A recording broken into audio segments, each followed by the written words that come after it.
Olá, seja bem-vindo ao canal O Amor que Desejo, e nesse vídeo vou falar com você as lições que eu aprendi com o filme O Violino do Meu Pai. É um filme que está agora no Netflix.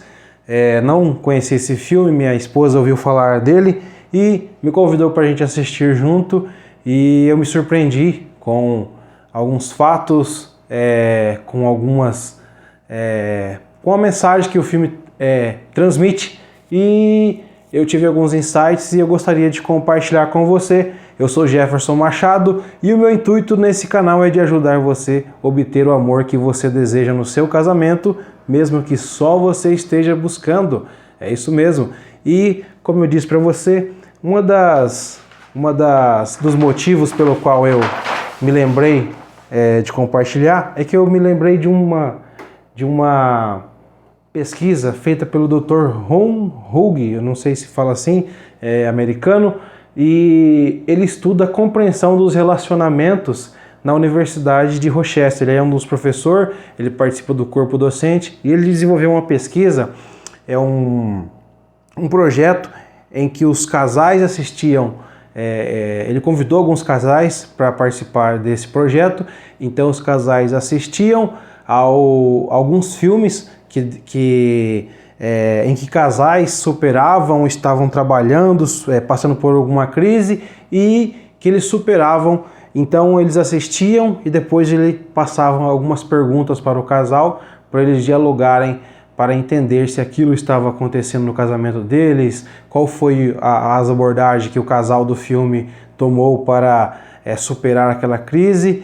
E eu me lembrei então desse projeto, e até eu vou deixar para você depois no meu site alguns filmes que você pode assistir e depois também aplicar essa metodologia, essa discussão no seu relacionamento com seu cônjuge, com sua esposa, com seu marido.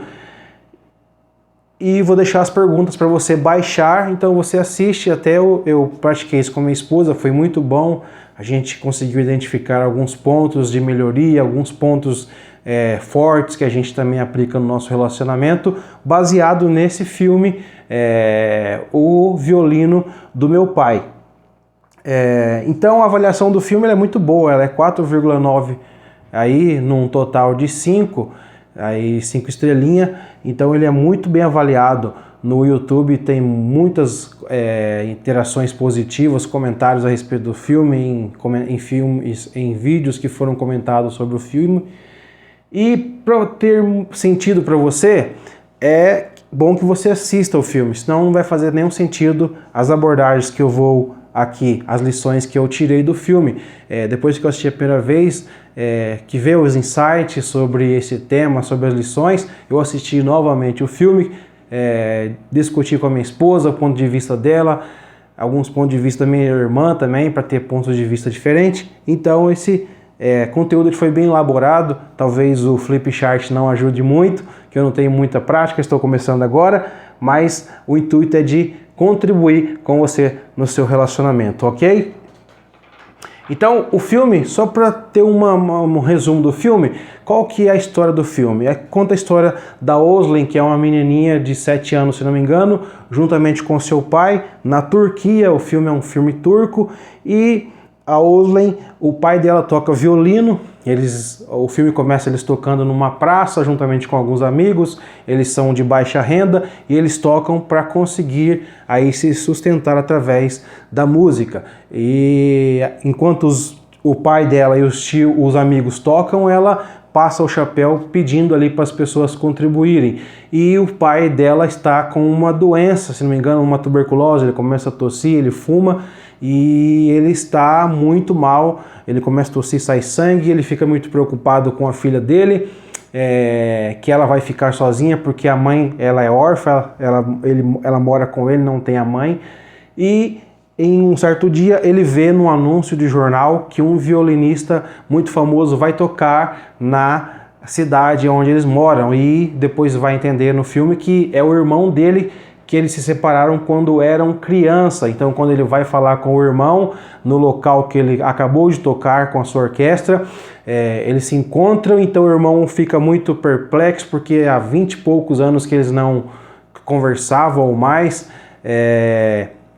Então, o significado que o irmão tinha dele era que ele abandonou, o pai da Osley abandonou ele no navio, porque o irmão dele tentou, né, que é o Mehmet, que é o violinista lá, famoso. O Mehmet achava que o seu irmão o abandonou no navio, porque ele levou no navio, deixou ali, né, e na verdade depois ele vai entender que o irmão dele estava tentando fazer com que ele fugisse, porque os seus pais, o pai biológico morreu, a mãe virou alcoólatra e o padrasto batia muito neles, então eles tinham muitas marcas pelo corpo, cicatriz da infância. Então o Mehmet achava que o irmão o abandonou, e quando o irmão dele foi conversar com ele que ele estava morrendo, que ele tinha uma filha, que ele gostaria que o irmão dele ficasse, ele não queria, e ele é uma pessoa muito com comportamentos egoístas, com comportamentos... e ele é casado, ele tem uma esposa. Depois o filme concentra exclusivamente no relacionamento do Mehmet, da Osley e da sua esposa. E é nesse foco que eu quero, é nesse relacionamento que eu tirei as lições que eu observei, que pode ser algumas lições interessantes para nós trazermos aqui. Então vamos lá.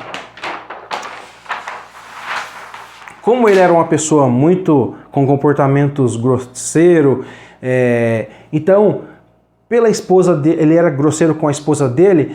Depois que o irmão dele morre, de alguma forma a sobrinha vem ficar com ele. Como eu falei para você, eu vou falar de forma resumida, você assiste o filme que vai fazer mais sentido para você. A filha vem morar com ele, a sobrinha, mas ele não quer, ele não aceita ela. Por causa das memórias que ele tinha do irmão dele. Então, segundo ele, ele não tinha sobrinha. Ele fala para o irmão porque para ele o irmão dele já tinha morrido há muito tempo. Então ele começa a rejeitar a sua sobrinha. E a esposa dele e ele tinham um relacionamento muito de vários atritos, né? Eles não tinham muita conexão emocional, eles não conversavam muito sobre sentimentos. Ela até fala que, se não me engano, eles tinham 14 anos de casado e ela não sabia que ele tinha um irmão. Olha que interessante, o nosso casamento, ele é muitas coisas do nosso passado influenciam no nosso presente, e o filme retrata isso. Por quê? Porque ele tinha as marcas dele do passado, a falta do amor que ele não teve do padrasto, da mãe, do pai que morreu. Então isso influenciava no presente dele. É muito interessante nós aprendemos que o nosso cérebro ele não processa aquilo que ele não viveu. Ele não sabe sobre afeto, sobre carinho. Então ele era uma pessoa com comportamento frio com a esposa dele. Ele não expressava sentimento, não expressava carinho, não expressava os seus sentimentos para ela. E a primeira que eu tive a impressão é que nós julgamos por nosso ponto de vista, que é um dos problemas que às vezes ocorrem no casamento.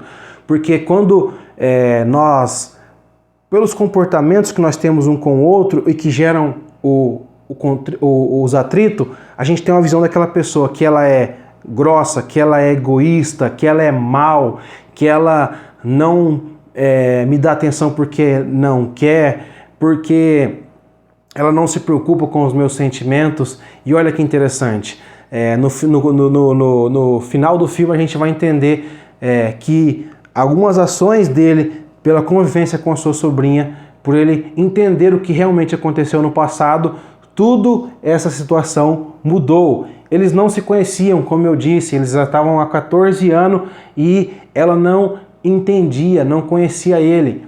E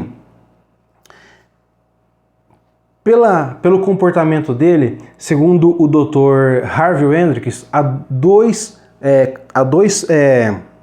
caracteres que influenciam o nosso relacionamento, que são o nosso perfil comportamental, a forma como nós nos comportamos, e as nossas emoções. Nosso perfil comportamental a gente adquire, né, pela experiência com os nossos pais, um pouco, na maioria, é de nós, é da nossa própria identidade. E eu me lembrei de um processo, de uma ferramenta chamada DISC, que foi desenvolvida por William Marston, se não me engano. E esse DISC, ele é até utilizado por empresas. Ele já é um teste muito antigo, foi utilizado por várias pessoas, por várias empresas para entender o comportamento das pessoas. Por quê? Porque quando você... O que é o DISC? O DISC é a abreviação de dominante, influente, estável e analítico. Cada um de nós permeia os nossos comportamentos nesses 4 tipos de perfil, só que 2 perfis se sobressaem. No meu caso, eu sou influente estável. O influente, ele é uma pessoa voltado para outra pessoa, ele gosta de se comunicar, de se conectar, gesticula, tem alguns pontos de melhoria que às vezes é um pouco esquecido, é um pouco desorganizado. Então, o que prevalece no meu perfil? Influente estável, tem facilidade para se comunicar, para falar em público. E olha que interessante, o Mehmet, que era um violinista muito profissional e que desempenha muito bem, conforme você vê no filme, ele, pelo que eu vi, ele é uma pessoa dominante, analítico, porque ele dominava, os dominantes são voltados para o resultado, então ele é focado naquilo que ele quer obter, no resultado, e por ser analítico, por ele estar compondo ali uma música. Então olha que interessante, quando nós entendemos, quando nós compreendemos o perfil comportamental do nosso cônjuge, que cada um de nós somos diferentes, a gente começa a mudar a nossa visão. Por quê? Às vezes um dominante ele pode ser interpretado como uma pessoa ignorante, como uma pessoa ríspida, como uma pessoa que não dá atenção, e na verdade ele só quer ver o resultado de algo que ele está buscando. Ele não é muito voltado para pessoas, mas para processos. Ele é meticuloso, ele é organizado, por ser analítico. A minha esposa é analítica estável, ela gosta de tudo organizado, ela gosta de metodologia.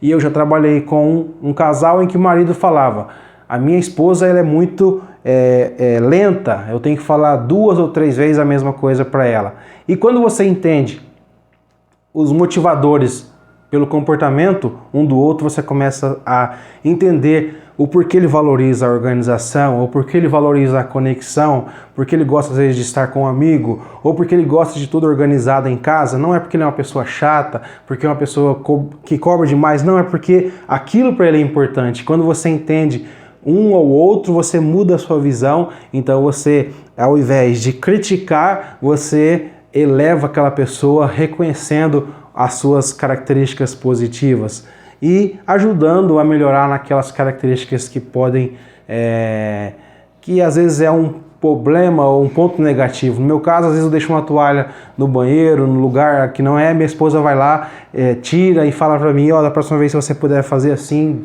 deixa assim. Então às vezes ela não me critica como sendo organizado, como sendo desorganizado. Então eles não tinham conexão emocional. Por quê? Ela não conhecia o passado dele, ela não conhecia o que ele sofreu na infância, talvez porque ele não quisesse conversar sobre isso, porque isso de alguma forma trazia más lembranças, trazia dor.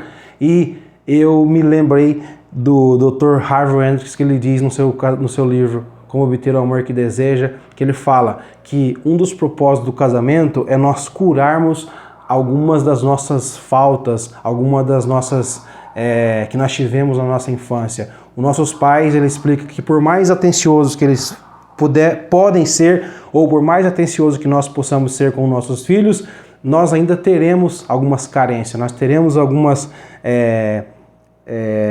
faltas na nossa infância.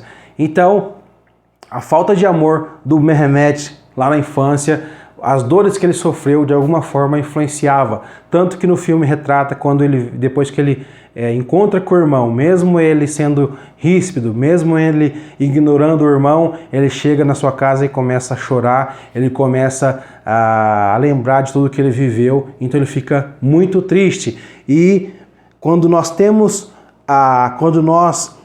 começamos a entender o nosso cônjuge, por que ele é da forma que ele é, por que talvez ele é uma pessoa com comportamento frio, por que será que ele é uma pessoa que age dessa forma, e a gente começa a se conectar, começa a dialogar, começa a entender. Então é um dos primeiros passos para a gente se conectar e começar a curar algumas feridas do nosso passado. O Dr. Harvey Hendricks explica que 90% das nossas brigas, dos problemas que surgem no nosso relacionamento no presente são advindas do nosso passado. 10% às vezes é de origem do nosso relacionamento. Então ele tinha comportamentos tóxicos, e como eu disse para você, esse comportamento tóxico eram resultados da falta de afeto, de carinho, de amor, eram resultados de dores que ele teve do pai ou do padrasto que não o amou, que não o deu carinho, mas que Então eu não estou aqui para culpar o pai ou a mãe ou o padrasto. Tenta entender, talvez eles foram a melhor versão que eles puderam ser. Talvez eles transmitiram para a criança aquilo que talvez eles também tiveram em suas infâncias. Olha que interessante. Então, de alguma forma, o Mehmet, por mais que fosse uma pessoa que tinha sucesso em sua vida profissional, na sua vida financeira, ele estava se sabotando porque o seu casamento estava indo mal. Ele não estava conseguindo digerir ou gerir o seu relacionamento com a sua esposa, com a sua sobrinha. As pessoas que se aproximavam dele eram feridas. Há uma cena em que ele compôs uma música para ele tocar com a sua orquestra, e ele chega para a moça e falou que era participante da sua orquestra e fala: ó, aqui é a música que eu compus. Ó, você compôs? Então ele se sente machucado. Você acha que eu não sou capaz de compor? Então, quando nós somos machucados, quando nós não recebemos o amor da primeira pessoa que nós deveríamos amar, então nós começamos a achar que todas as pessoas são iguais. E, de alguma forma, ele transmitir esse comportamento tóxico para outras pessoas. E por que eu falo comportamento tóxico? Eu poderia falar que ele é uma pessoa tóxica. Não, nós não somos pessoas tóxicas. Nós somos pessoas criadas à imagem e à semelhança de Deus. Há um versículo que diz que nós fomos criados para as boas obras. E o que nos faz, às vezes... Então entenda que quem machucou o Mehmet, quem que impediu o Mehmet de ser uma pessoa completa, foram pessoas no seu passado. Então, por isso que eu digo que ele tinha comportamentos tóxicos, ok? Quando nós mudamos a nossa visão a respeito do nosso cônjuge, quando nós mudamos a nossa visão a respeito de uma pessoa que tem alguns comportamentos como esse, então nós começamos a ter mais empatia e não ver aquela pessoa como uma pessoa má, como um inimigo, mas nós começamos a ter mais amor por aquela pessoa. E a falta de diálogo. Então, por eles não ter diálogo, por ele não conseguir se abrir com sua esposa, por ele não conseguir expressar os seus sentimentos, ela não conseguia entender ele. Então, ela tinha essa visão de uma pessoa má, de uma pessoa egoísta, de uma pessoa difícil de lidar. Então, como eu disse, ela não sabia do passado dele, por isso se ela soubesse desses motivadores, de alguma forma eles poderiam buscar soluções, eles poderiam ler um livro, eles poderiam fazer um treinamento, eles poderiam buscar uma pessoa especialista para ajudá-los a superar essa situação. E olha que interessante, essa foi uma dica que a minha irmã nos deu, que ela observou, que é a fuga. A fuga dele era o trabalho. A fuga, ela vem de um processo de autossabotagem. Então, o nosso cérebro ele tenta compensar algumas faltas que nós temos, compensando na comida, ou com bebida, ou com alguns vícios, ou mesmo no trabalho, para que nós não precisamos, talvez, lembrar ou confrontar alguns problemas. Então, como eu disse, pode ser uma questão do comportamento dele, que eu acho que aquilo que eu falei, que talvez seja, ele apresentava comportamento de uma pessoa dominante, analítica. E, na minha visão, e a fuga, que era o trabalho dele, ele trabalhando ali, e ele focado no trabalho. Então, às vezes que a sobrinha estava em casa, ele ia para o seu quarto ali, começava a ensaiar, focado naquilo, não queria que ela interrompesse ele. Então, essa fuga, ela é uma fuga inconsciente, que às vezes a pessoa faz aquilo e ela justifica com uma outra coisa positiva. Não, eu gosto do meu trabalho, não, eu gosto de fazer isso, é por isso que eu quero fazer mais disso. E nós devemos buscar o equilíbrio para as nossas vidas. Nós precisamos trabalhar, precisamos ter tempo com a nossa família, com os nossos filhos, porque tudo isso faz parte de nós, tudo isso nos traz o equilíbrio, nos alimenta. Então, ele tentava se conectar e não sabia. Às vezes, quando eles tentavam se conectar, tentavam conversar, eles não conseguiam. Então, como foi o ponto de virada? O que eles fizeram para melhorar o relacionamento? Ele viveu novas experiências com a sobrinha dele. Ele tem uma discussão muito grande com a sua esposa e a sua esposa, ele fala muitas coisas para ela ali, que ela se magoa, muitas coisas pesadas. Então ela sai de casa e ele fica só ele e a sobrinha em casa. Então ele começa a viver algumas experiências de forma, como que eu posso dizer, impositiva, forçada. É muito interessante que nós podemos viver novas experiências através de filmes, de treinamentos, de amigos, porque, como eu disse, o nosso cérebro ele não processa aquilo que ele não conhece. É muito interessante como que ele poderia dar o amor, o carinho para sua esposa, para sua filha, se ele não sabia o que era isso na sua infância. E quando nós vivemos experiência com outras pessoas, com cuidadores, ou assistindo filmes, a gente dá algum significado para o nosso cérebro. Então, ele vivendo ali as experiências com a sua sobrinha, ele pôde ter experiência de carinho, de afeto, né? E ele ressignificou o seu passado, porque ele mudou suas atitudes, se tornando empático, amoroso e atencioso. Como assim? Ele conversando com a sua sobrinha, ela falou para ele, ela mostrou alguns álbuns que o pai dela via, ela acompanhava algumas notícias de jornal que ele recortava, e ele estava acompanhando o seu irmão a todo tempo, onde ele ia. Então naquele momento ele se arrependeu, ele chorou muito. E quando ele entra na casa, a casa que eles moram, que o irmão dele morava, é a mesma casa de quando eles eram pequenos. Então quando ele entra na casa, ele revive tudo aquilo novamente. E quando ele vê a real história, que o irmão dele o amava, que o irmão dele comprou uma passagem para ele, porque não dava para comprar para os dois. Então naquele momento ele se arrepende, ele chora. Então ele dá um novo significado para aquela história que ele contava para ele mesmo. Que o irmão foi mal, que o irmão também abandonou quando ele precisou. Então ele volta de alguma forma a um processo normal. Então ele vai lá, pede perdão para sua esposa e ele diz algo muito lindo que eu emocionei, que ele diz que a família é a mais bela composição, se não me engano, de amor. Que a família é uma das mais belas composições, que a família era muito importante. Então a sua esposa retorna para ele, retorna para casa e ele a convida para tocar uma música que ele está compondo, que ele compôs. Ele chama ela para tocar o piano no início daquela orquestra. E então o que eles fazem? Eles criam um significado compartilhado. Ele que era uma pessoa egoísta, ele que era uma pessoa que se achava o melhor, né?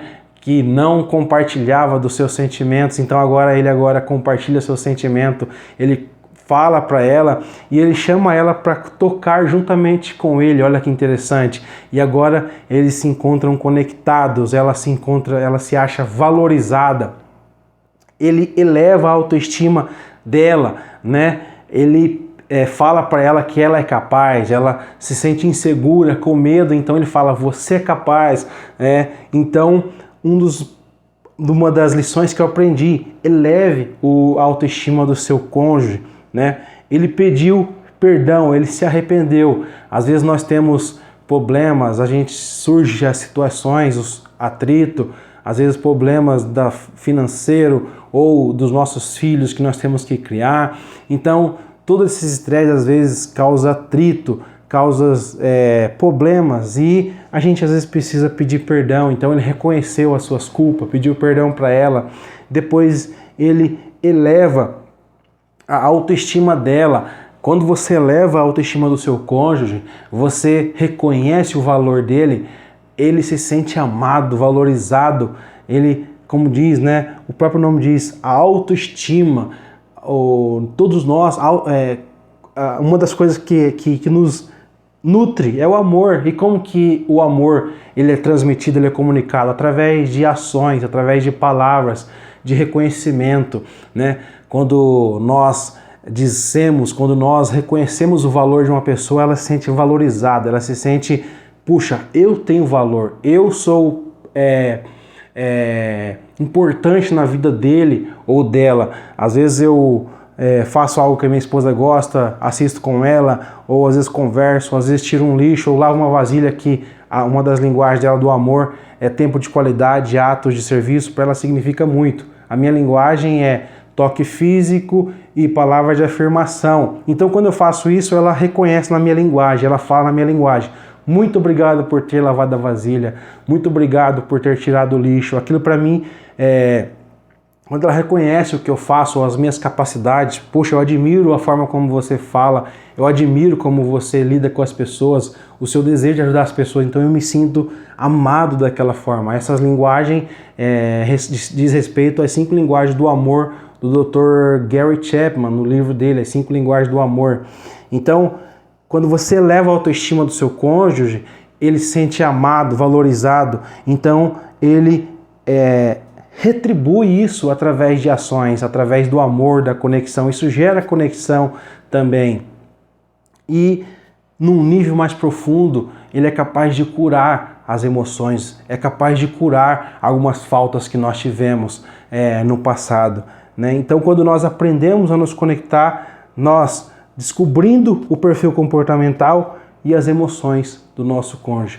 E é um dos processos que eu desejo compartilhar com você em alguns vídeos aqui no canal. Espero que você tenha gostado. Esse é um dos primeiros vídeos. Se eu gaguejei, se eu falei alguma coisa errada, espero que você compreenda, porque o meu intuito aqui é de te ajudar. O meu muito obrigado. Eu sou Jefferson Machado, do canal O Amor que Desejo. Tchau, tchau!